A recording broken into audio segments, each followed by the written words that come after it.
Fire.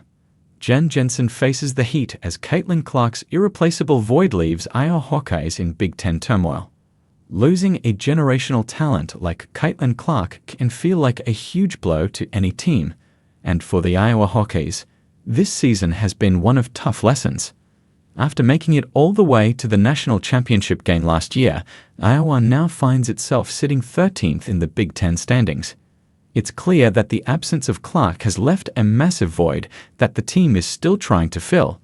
So, what exactly happened?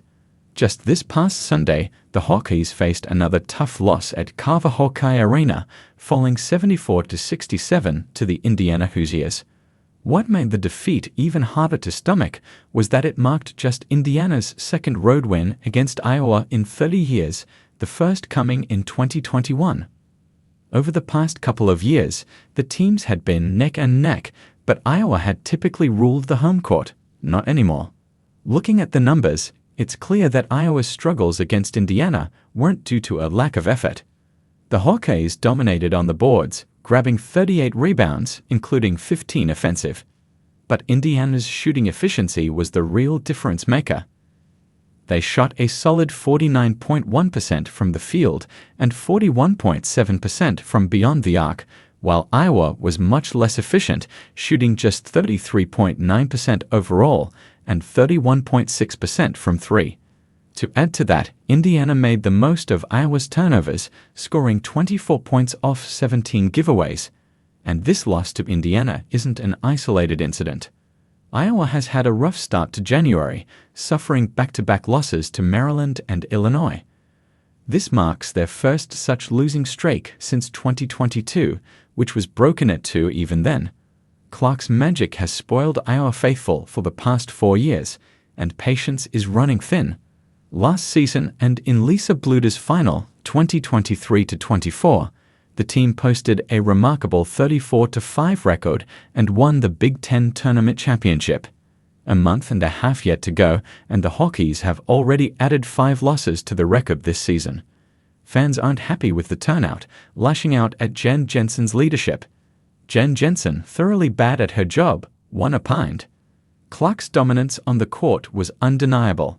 Averaging nearly 30 points per game, she was the heart and soul of Iowa basketball. But now, with a new coach at the helm, the team is still adjusting. As one fan put it on X, "I'm not really sure where you turn if you're Jensen. There isn't a consistent player or lineup right now." The Hawkeyes find their offensive strength in Lucy Olson this season, leading with 17-point average. Only 2 more average in double digits. But with Olson being a transfer, the team also lacks veteran leadership. Jensen has acknowledged it. But the daunting performances of late haven't placed her in a few's favor. One expressed, "Too many turnovers for the Iowa Hawkeye girls. I hope I'm wrong, but I don't think Jensen is a good coach." The Hawkeyes are averaging 16.6 turnovers per game, about 3 more than last season, 13.8, and rank a poor 141 in 3-point percentage average. Frustrated, Fire Jensen added enough. Jensen stepped into a tough situation, inheriting a team that was still reeling from the departure of some of Iowa's most prolific players, including Clark and Kate Martin. The 2023-2024 season has had its bright moments, but it hasn't been easy. Sitting 13th in the Big Ten is not where Iowa expects to be, and the struggles are real. One fan summed it up by saying, "The wheels are on, but Jensen keeps hitting the curb." There's even talk about quietly starting a search for a new head coach. But despite the criticism, Jensen has remained calm and focused on the future. She's been vocal about the importance of developing new leadership and building chemistry with a younger team. As she put it after the recent losses, "My job is to keep them here. There's a lot of season left." It's clear she's trying to stay pragmatic and look ahead rather than dwell on the past. Jensen isn't looking to be another Lisa Bluder or live in her shadow. Instead, she's focused on forging her own path and leaving her own legacy. The road ahead might be rocky, but it's still early and there's a lot of basketball left to play. What do you think about the future of the Iowa Hawkeyes under Jensen?